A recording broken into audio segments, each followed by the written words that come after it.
Hello, this seemed like the perfect place to read a story that includes Jack Frost, and it's from the Rainbow Magic Fairies series. If you haven't found these yet, by Daisy Meadows, they're really fun. Fun for kids to read to themselves or fun to read aloud. This one, Fern the Green Fairy, seemed appropriate for March. And in each one, the two girls, Rachel and Kirsty, are trying to help the fairies. And I'll read you Chapter 6, an exciting part where they finally find Fern, the Green Fairy, but run into trouble right away. Lost in a maze. Fern waved to the girls through the sheet of ice. Her mouth open and closed, but Rachel and Kirsty couldn't hear a word she was saying. The ice was too thick. Rachel looked worried. Fern must be freezing in there, she said. We've got to get her out. We could smash the ice with a stick, said Kirsty. Then she frowned. But Fern might get hurt. Rachel thought hard. We could melt the ice, she said. How? Kirsty asked. Like this, Rachel said. She reached up and pressed her hand firmly against the window of ice. Kirsty did the same. The ice felt freezing cold, but they kept pressing against it with their warm hands. Soon, a few drops of water began to trickle down the window. It's melting, said Rachel. I think we can make a hole in it now. She gently poked the middle of the window with her finger, and the thin ice began to crack. Don't worry, Fern, said Kirsty. You'll be out of there soon. There was a sudden crack as the ice split open. A flash of sparkling fairy dust shot out, leaving behind a smell of cut grass. And then Fern the Green Fairy pushed her way out of the tree trunk, her wings fluttering limply.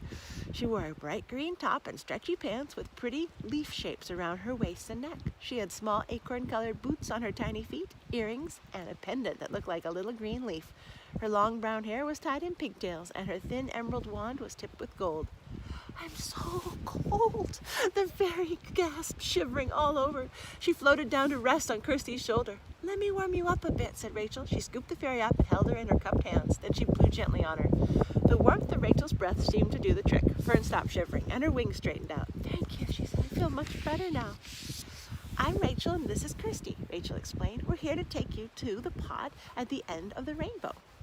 Ruby, Amber, and Sunny are waiting for you, Kirsty added. Fern's green eyes lit up. Oh, they're safe, she exclaimed. That's wonderful. She flew off Rachel's hand in a burst of green fairy dust and twirled happily in the air. But what about my other sisters? Don't worry, we're going to find them too, Kirsty told her. But how'd you get stuck behind that ice window? When I landed on Rainspill Island, I got tangled up in the ivy on the tower, Fern explained. I managed to untangle myself, but then Jack Frost Goblin started chasing me, so I flew into the maze and hid in the oak tree. It was raining, and when the goblins passed by, their evil magic turned the rainwater to ice, so I was trapped. Suddenly, Rachel shivered. It's getting colder, she said. She glanced up at the sky.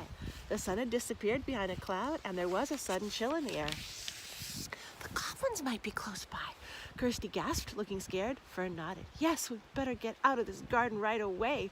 You know the way, don't you? Rachel and Kirsty looked at each other. I'm not sure, Kirsty said with a frown. Do you know, Rachel? Rachel shook her head. No, she replied, but we can follow the fairy trail back to the beginning of the maze. Kirsty looked around. Where is the fairy trail? An icy breeze was blowing all around them now.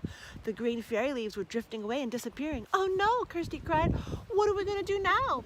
Suddenly they heard the sound of heavy footsteps coming through the maze toward them. I know that fairy's in here somewhere, grumbled a loud, gruff voice. Fern, Rachel, and Kirsty looked at each other with wide eyes. Goblins, whispered Rachel.